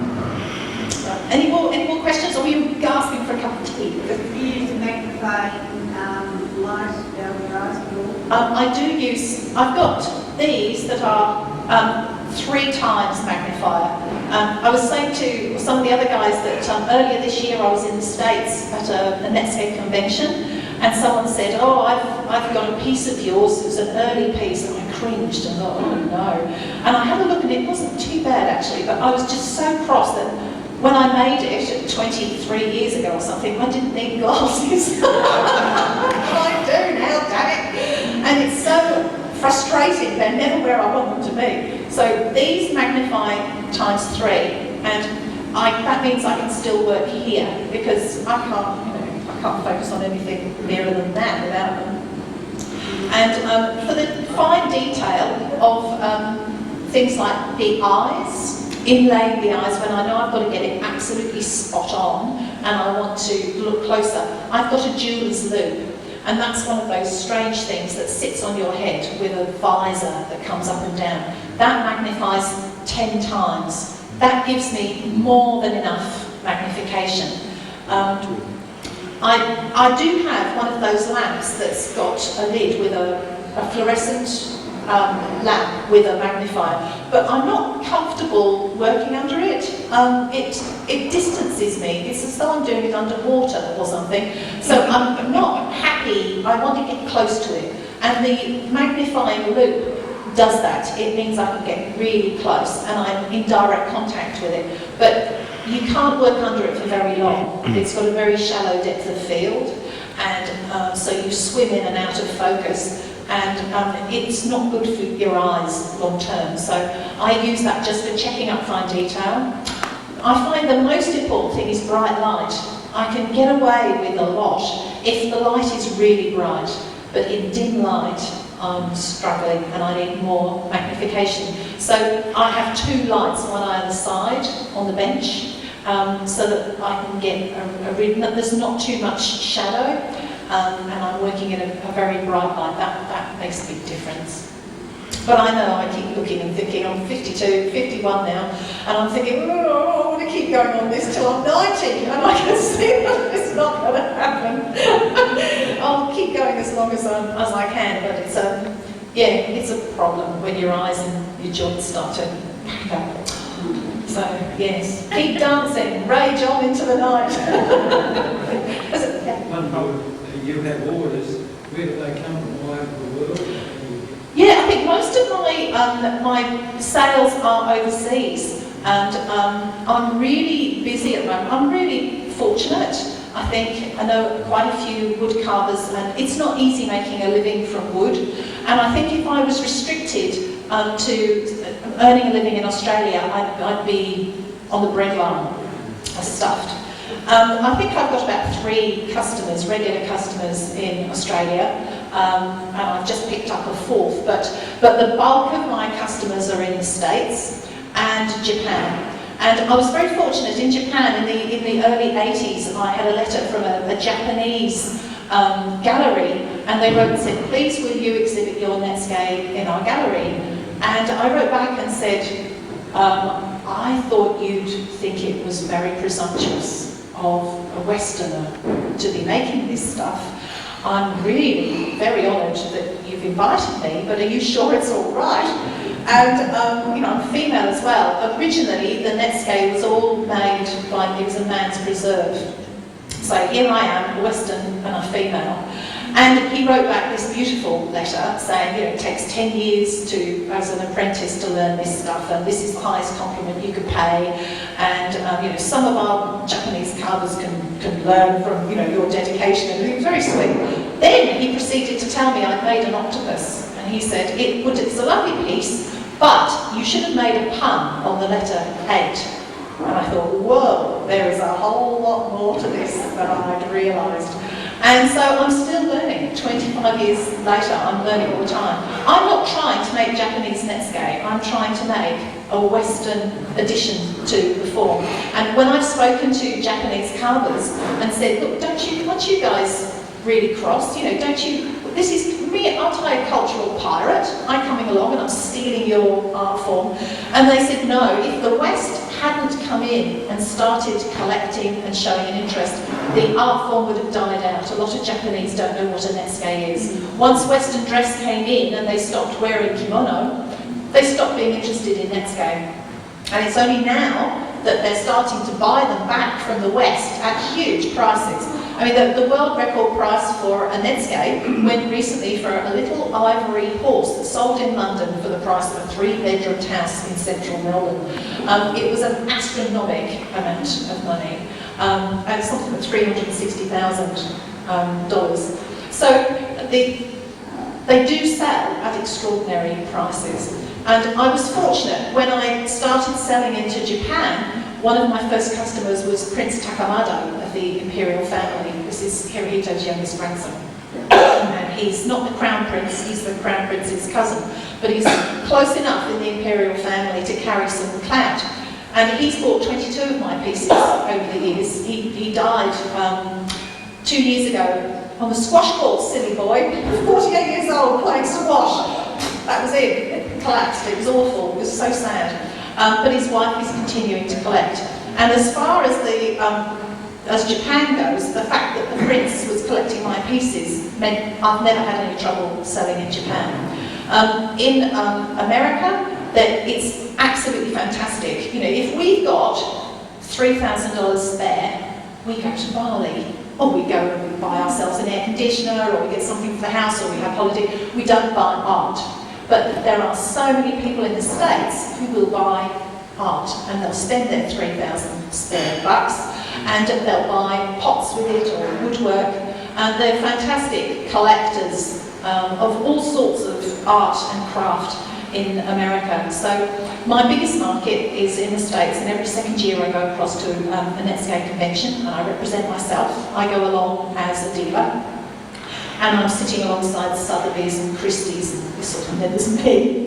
And people come along and they'll buy from Sotheby's and Christie's antiques, and they'll spend $20,000, $30,000, $40,000 on an antique, and they'll come to me, and I'm only charging $7 or $8 grand.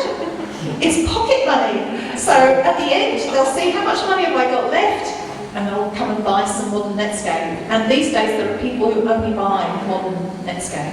So that was how I started, really. My market, I was fortunate enough to find a niche market, which was the Netsuke. Rather than trying to offer it to everybody, I went and found that niche. And I was really very lucky from that regard. It's not easy to sell your work. That $8 grand you're talking about, is that US or Australian? Unfortunately, it's Australian. These days, at the moment, the exchange rate is shocking. It's at 83 now. So if I'm charging 5,000 US, I don't know, what am I getting? 6.5, something like that. But for a while there, it was about 62, and if I was charging $5 grand, I was getting about 9. So my income's dropped, but hey, who's fussing? I think half my time, I was saying earlier on, half my time's productive and is in the workshop, and half my time is running a business.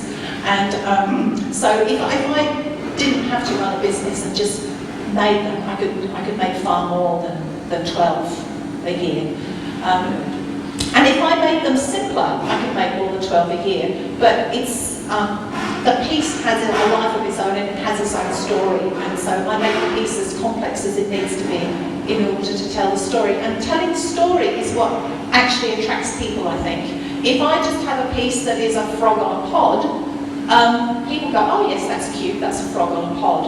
And it stops there. But if I start to tell them a story about this piece, that's different. That's a hook. And I find that I like to try and get a hook in the pieces. And the hook might be the story, it may be the fact that it's got a lid and then you see the frog inside, or it may be it's got a hidden detail that only the owner will know, that you don't see till you pick it up and turn it over. All those, there's an extra something, and that extra something will make the difference between someone, well, the 3 Ps. I was told an English woodcarvers group said, "Oh, do you get many 3 Ps?" And I said, "What's that?" They said, "Pick up, put down, piss off." So,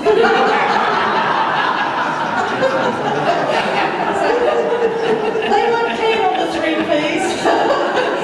So, and that hook is what can avoid the 3 Ps, which is very discouraging. Do you mention the story, or do you give it to the big book form? Oh, well, I definitely mention the story, and I find that if I can meet the customer, it makes all the difference, because the customer doesn't just want to buy the piece, they want to buy a bit of you as well. And if you talk to them and share the story with them, the story of the Ship of Fools, for example, I made that as a response. I got pretty upset a couple of years ago about refugees and children overboard and Iraq and all the rest of it. And I thought, well, what can I do besides vote? What can I do? And I thought, well, I can put all my upset feelings into a piece. And I thought of Hieronymus Bosch and his Ship of Fools painting. I thought, not much has changed really. The human race is still making horrible mistakes. So I thought I'd make the Ship of Fools again. And I don't know if you can see the Ship of Fools here on this side. Yeah. The central figure has got his gullibility. He is swallowing a newspaper whole because he believes everything the media tell him, and he believes everything the government say too. So he's swallowing a newspaper whole, his gullibility. We have Vanity up here, looking at herself in a mirror. She could also be called celebrity worship. She only is interested in things in her own image. If they look a little bit different or a bit strange, she's not having any of it. She can't take her eyes off herself. The one at the front that my husband modelled for me, bless him, which is why he's got a bald spot and a moustache, is willful ignorance. Willful ignorance has got his hands over his eyes, because if he can't see what's happening in the world around him, he doesn't have to do anything about it. On the other side, we have vandalism here with an axe, and he's looking up, because if you can see, they've been stationary at sea for so long that the mast has sprouted into leaf. And he's looking at it thinking, old growth forest, so he's about to chop it down, which is causing the little crow up in the crow's nest a bit of consternation, so he's looking out and yelling. And he would do graffiti spray canning and all sorts of other things. And the granddaddy of the captain of the crew at the back is Greed, and he's about to stuff a bag full of money in his mouth. And if you look around at the other side, the only wise one is that little fish at the bottom, and he's laughing at them all. He also helps the piece stand up, but we won't say anything about that. And I would share that story with somebody, and then at a convention, I'll turn around, they're over the other side of the room telling the story again to somebody else. And customers like that sort of thing. They like to be able to share the story and what it's all about. It's how we make sense of the world, isn't it? It's how we teach our kids. We tell them stories. And this is no different. Some of my life experiences have been put into carvings and then shared with other people. And a story, a narrative, can make a big difference in the sale. Why not mark like that?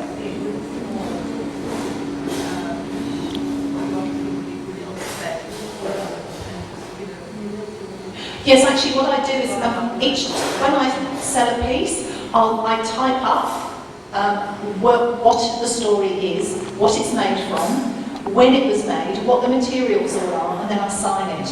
And that goes in with the invoice, almost as an insurance thing as well.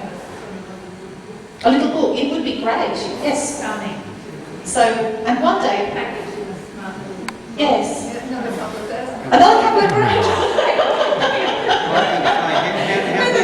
I see this as a good marketing workshop as well as everything else. How do you send them? I send them in, a guy called Bill Preslaw, who's a friend of mine. He's a furniture maker. He makes wooden boxes for me, and they're made up, it depends what wood he's got available. But he always puts a scented cedar base in them, so when you open the box it smells beautiful. And if I hold this up, I don't know, David, if we can spot that the signature, just there. I don't know if you can see, there's a... No.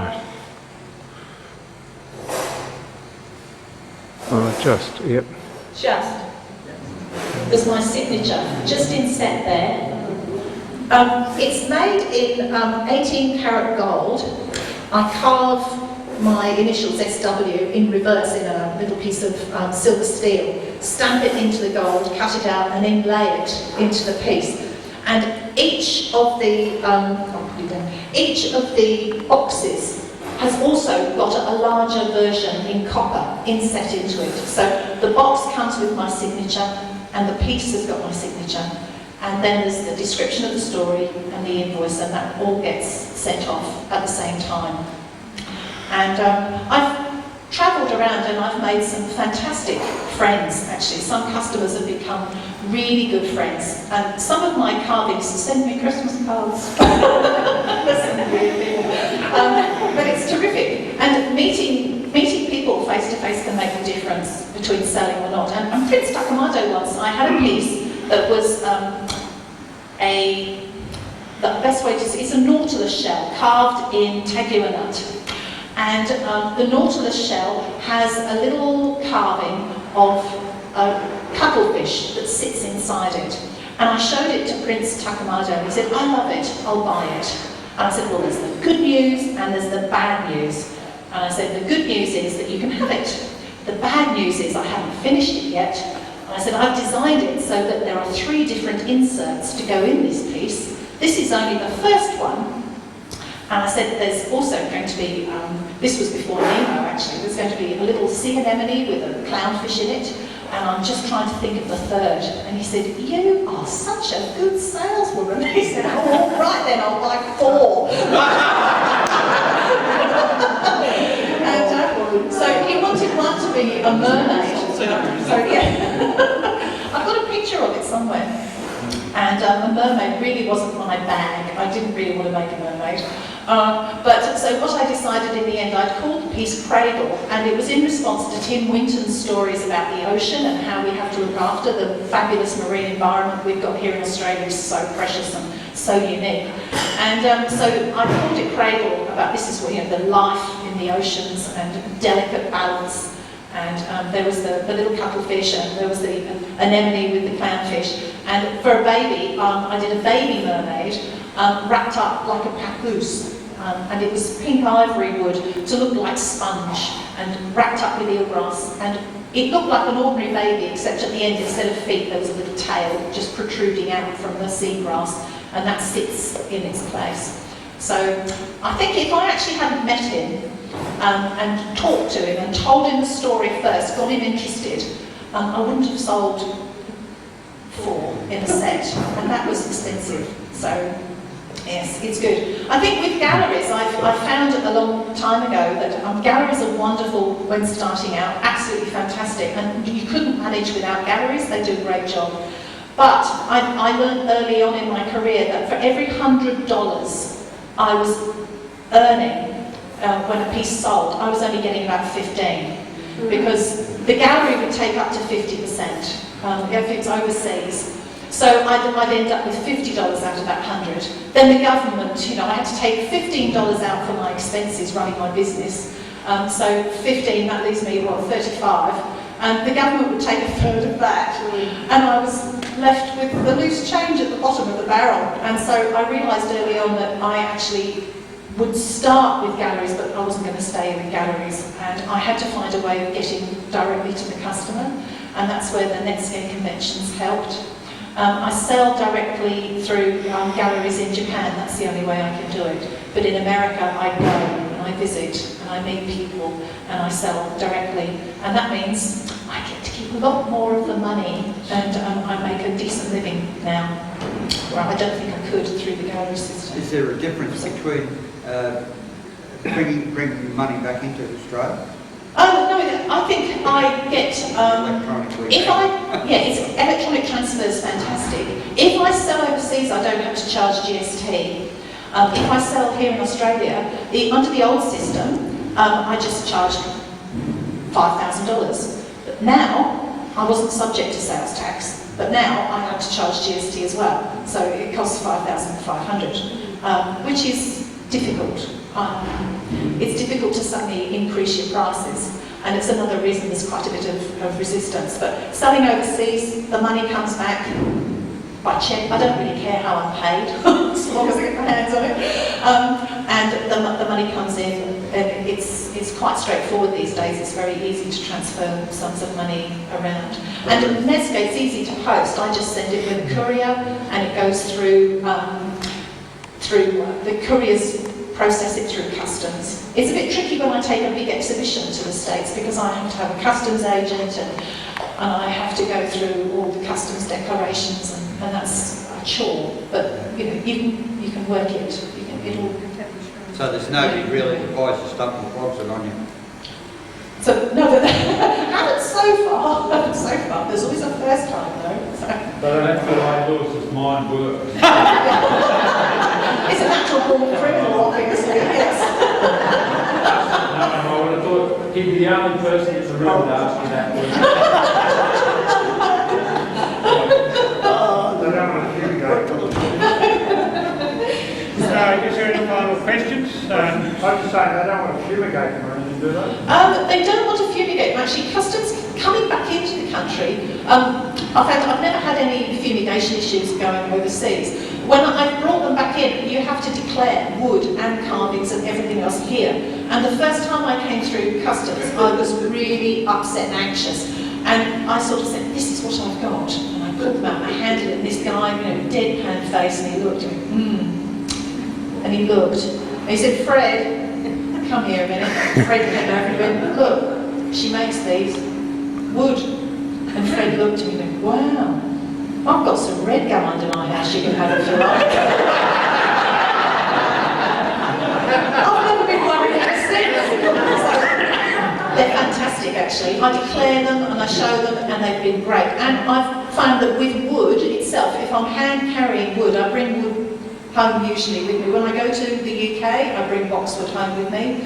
If I take the bark off and if I prepare it properly and show it to them, they're fine.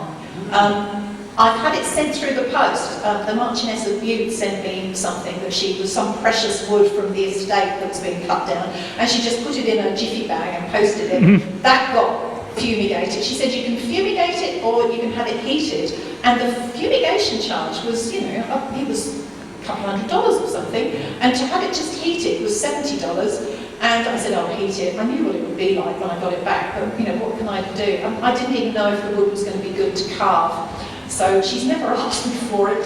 So I hope that's the end of the story. But it's, I think with anything, so I've had a rhino, not rhino horn, hippo tooth sent to me by someone in South Africa that I met. And he went to his local market and there was a plastic bucket full of hippo's tooth. And you know that scene from Crocodile Dundee where he said, that's not a knife, this is a knife. Well, you know, hippo tooth, that's not a tooth, this is the tooth. The thing is this long. And, you know, it's got all these big cuts and things in it. I've got some some actual materials. I haven't got my hippo's tooth with me because it's too big to fit in the box, but it was massive. And that, he put it in a jiffy bag and put hippo tooth on it. It came through no problem. I had no difficulties at all. Another time, a bit of wood will get stopped. So, you know, if it is precious, get it treated properly, bring it in properly, or send it to a customs agent, and it'll get processed properly. But you know, if you send it through the post, it might come through, it might not. So it just depends. I think this is a piece of, actually we might need the lights on. Is there any chance I have the lights on? This is a piece of buffalo horn. This is just the tip. You see there's a hole, a core in the middle. So just the tip is solid, and that can make a beautiful piece of carving in itself. But it makes that wonderful black lustrous inlay for eyes. Here's a tagua nut. I think quite a few of you have come across tagua nuts, have you? And the woodsmith, Len Smith, has them. And they're terrific as an ivory substitute. You can see that little hole just there. That's the germination point, and it leads to a cavity on the inside. And you can see I've sawed one in half here. There's a cavity just there, and that makes carving in the round a bit fraught. You can do it. You need to adapt the design to allow for the fact it's going to have a big hole in the middle. But it's a lovely material, polishes up beautifully. It's a bit brittle and it needs scraping instead of carving, but it can be wonderful inlay. This piece was a piece of tagua nut. I wanted to see what I could do with it, and I've made it into a bird's skull, just as an exercise. And you can see that looks pretty like ivory to me. The ivory is absolutely fabulous. I've got a bit of ivory here. And it's got this lovely end grain. It's got a crisscross grain on it. It's fabulous stuff to carve. It is so beautiful, you could weep. You know, I carved a leaf out of it and made it into a pendant. My mum still wears it. And I just loved it. And I was saying to my sister, oh, it's the most perfect carving material in the world. And she said, you hypocrite. You say you love animals, and you're using ivory. You make me sick. And I said, Jenny, I said, you know, I've used a really small piece of, it's recycled. And she said, it doesn't matter if it's recycled, you're encouraging the market. I said, but it's only a leaf. And she said, no snowflake ever thought itself responsible for the avalanche.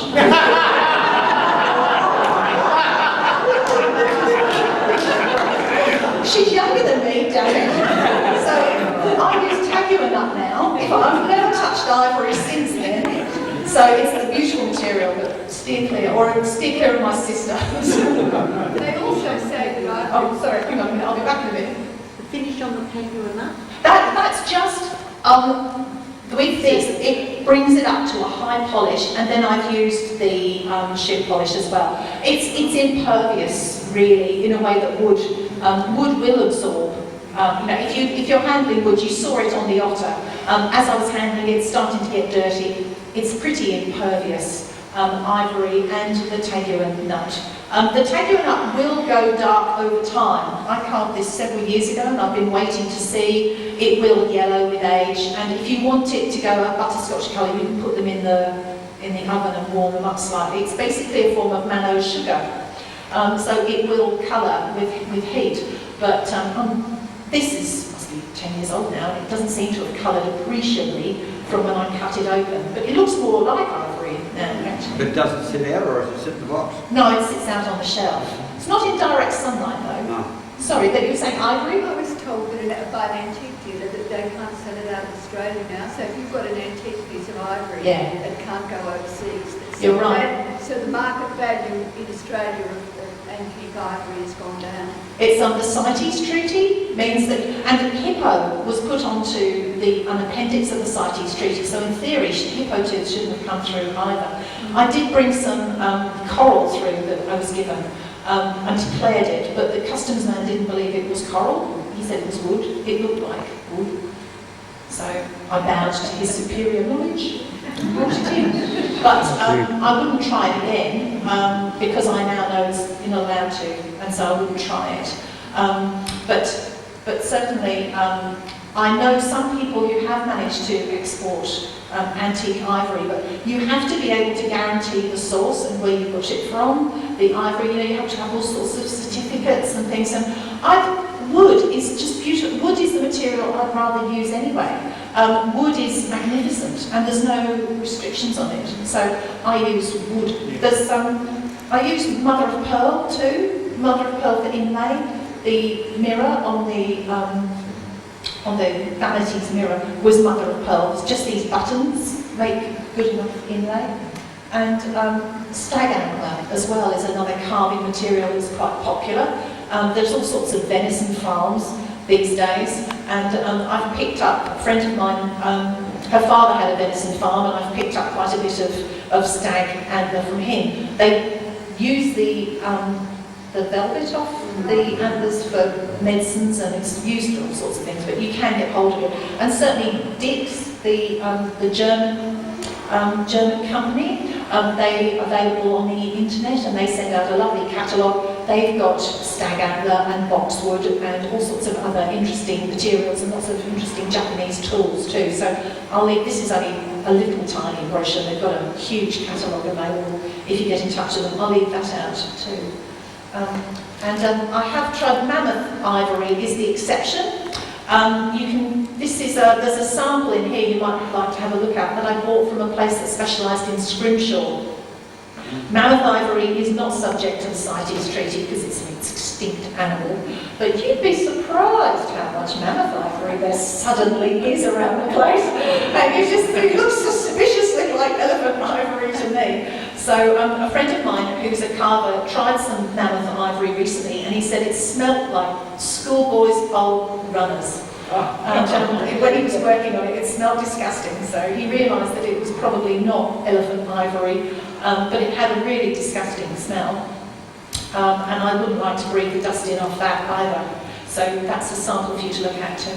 Talking about mammoth ivory, my son was up in Canada about 4 years ago and they hired a car and they drove right up and they dug ivory, the mammoth tusks, out somewhere where the ice in Melbourne. Yes. And they wanted $1,000 each for them. But he was worried about getting it home.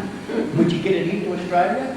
I think you probably would because it's self-evidently not an elephant tusk. Yeah. And mammoth, I've been told, is okay to bring in. Yeah, well, he had them up. He was very tempted to buy them. Yeah. You'd need it thoroughly inspected. Yeah. You'd need the fisheries and wildlife people in the States probably to let it go as well. Usually when I've learned now that when I send stuff over to the States, I don't put anything that's not wood in there. I've put tagua nut in the past. Means they want fisheries and wildlife to inspect it. And that's okay if it's a work day, but if it's at the weekend you have to pay an extra fee and you have to pay overtime and you have to wait and it just slows everything down. So as long as if it gets inspected properly by the right people and you do the right thing, I've found everything's okay. It's when you innocently are unaware of the regulations and you blunder in, then you really get into quite a bit of trouble. So it's worth finding these things out before you spend $1,000, isn't it? Yeah. And who you're going to sell it to when you get here too. They don't want livestock in the wood. The tools here, as I described it to you, fold my hands around the tool. I have the tool running along my thumb. So, thank you. All the impetus comes from the muscles on the hand there, and they slide along. The finger holds the tool tight there, and the cutting edge of the tool is at right angles to my thumb. And all the force, so it's very slow and it's very gradual. What I do is to tip the tool down into the wood, bring my hand down and just move it along.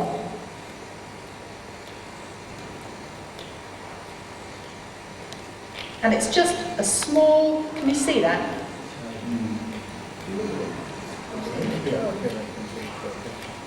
So that's a chisel. If I get that actually shows even better. So I've got my tools, thumbs together. Brian just wants a closer look. And you can see I can stop at any time or go a bit further. And before long, you can have a concave area carved out. So it's very gradual, very gentle, no swinging of mallet or chisel, and I constantly turn the piece around looking for the excess material in order to start carving. The V tool is this little one. It's fearsomely difficult to sharpen, but this is the one that I use for the hair work, and this one just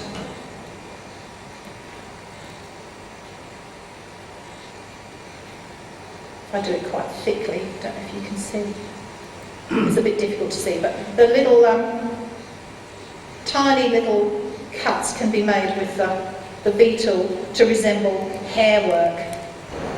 So it's really not a complicated or difficult thing to learn. The process of carving itself is, I'm making it look easy, and it's very difficult when you first pick the tool up, but usually if I do a workshop, for the first hour people are going, I can't get the hang of this, I can't do it.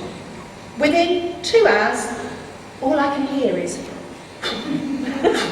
they've got the hang of it and they're off. Then in the next hour they're going, oh, my hand, it aches, because they haven't got the muscles that I've built up from the carving. The difficult thing is thinking in 3 dimensions. That's the difficult thing, and as carvers you've probably already got that, to know when you're carving an otter that that's the right size for the head and that the nose is a sufficient distance away from the tail. You've got to be able to think in 3 dimensions and to look at a block like this and say, yes, I understand where the line of the body has got to go, or where my 3 leaves are going to fit in. And that's where using a model really helps, because you've got a visual aid in front of you to look at, and then look at the block, and it's much easier to make that mental leap. If I'm designing a piece, I can see it in my mind and I can turn it around, like that little movie clip you saw of the bowl of seafood ingredients, and I can turn it round in my mind and visualise it. But it's not an easy thing to do, to look at a block of wood and know, even necessarily, if it's big enough for the project that you've got in mind. So thinking in 3 dimensions is the trick, rather than the actual act of carving itself, which is, as you can see,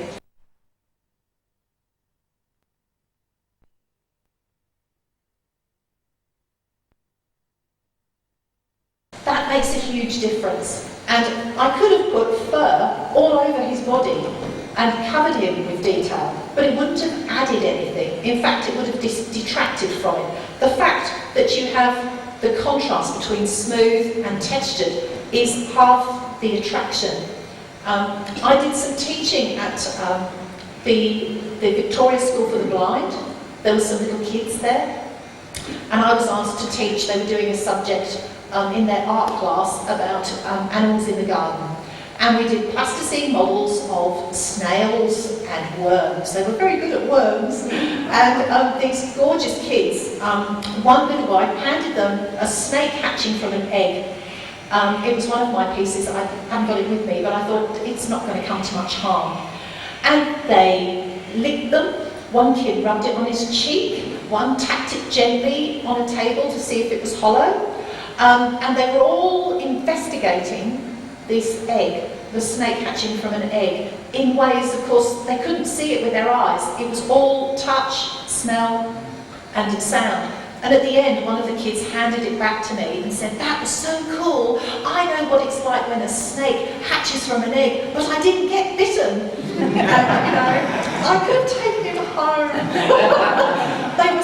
They were great kids, and I have actually had somebody buy a piece from me for her mother who was blind. And so I've realised the importance of the tactile nature, and wood is lovely, it's warm, it's got a warmth, it's an organic material. So exploit that by having detail and contrasting areas, so that all that can be worked out in the model. You don't actually have to put the detail on, you can just get the form right, and then the detailing I do with pencil as I draw on the piece.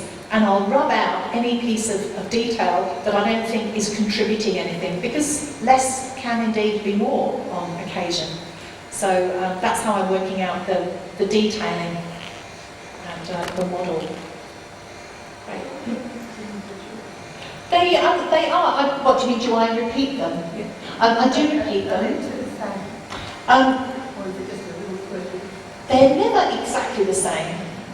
For 2 reasons. One, I don't think I'm that good to make them exactly the same, and the other is I'd get bored. But certainly, I've made more than one feathertail glider. That was mine because I broke it. I made another one, and then someone else saw it and said, oh, I would have loved that piece, will you make it again? And so I do make it again. Usually, I have to warn people that they're never going to be exactly the same. Close enough they're happy with, and the idea that each person's got a unique piece. I made a piece recently that was the story, Aesop's story of the two bags. You know, we're all born with two bags. There's a small one in front of us that contains the faults of others, and there's a huge one behind us that we can't see that contains our own faults. And I did it as a self-portrait of the woman I would become if I rummaged around in other people's faults all the time. So there's me as a little old lady cackling away, you know, hair all up and with my face all alert at other people's faults. And that was sold. Someone else saw a picture of it and wanted it. So I made it for him again, but this time I put a little bird on the shoulder. And you know how you say, when you're just about to say something really horrible about someone else, you say, a little bird told me, you know. And I thought, well, here's the little bird. So this piece was different because of that addition. So it's the same basic idea, and I used the same plasticine model to start with, but I made an addition that was unique to that person, and that's how I'll, it makes it more interesting for me. So. Well, if you don't stop talking soon, your coach is going to turn into a pumpkin. Oh, yeah. Thank you. And you won't get your cup of tea. And we've all had a great time. I think we've all had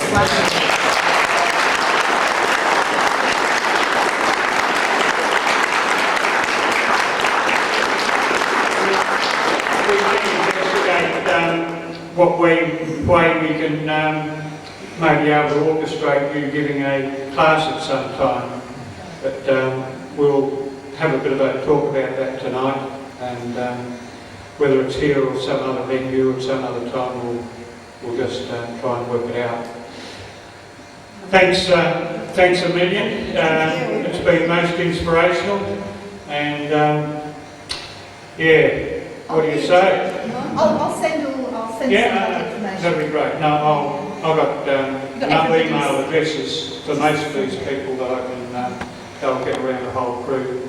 Great. So, or I'll put in the letter that goes out to them next year. We've got a website, right? We'll get Club website. Right. You can see.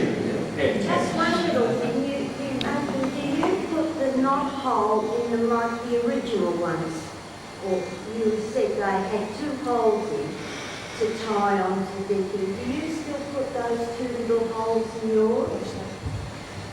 Yes, I usually put, when I first found that there were people buying Netsuke, I'd seen them, and that's what inspired me, but I didn't realise anyone was still collecting. So I was making little carvings and selling them in galleries, and they were £300. How much would you get that? She moved her hair. Oh, hey! She moved her hair. So I've been on to check with her about that. And look, pretty much the same. Gosh, this computer's slow. Come on, little thing. Wasps nest. Could you just rotate this one? Yes, the coda. Rotate it. This one? Thank you, like that. Just, do you want me to hold it up? Yes, please. No, you stay there. You're the most important. Fantastic.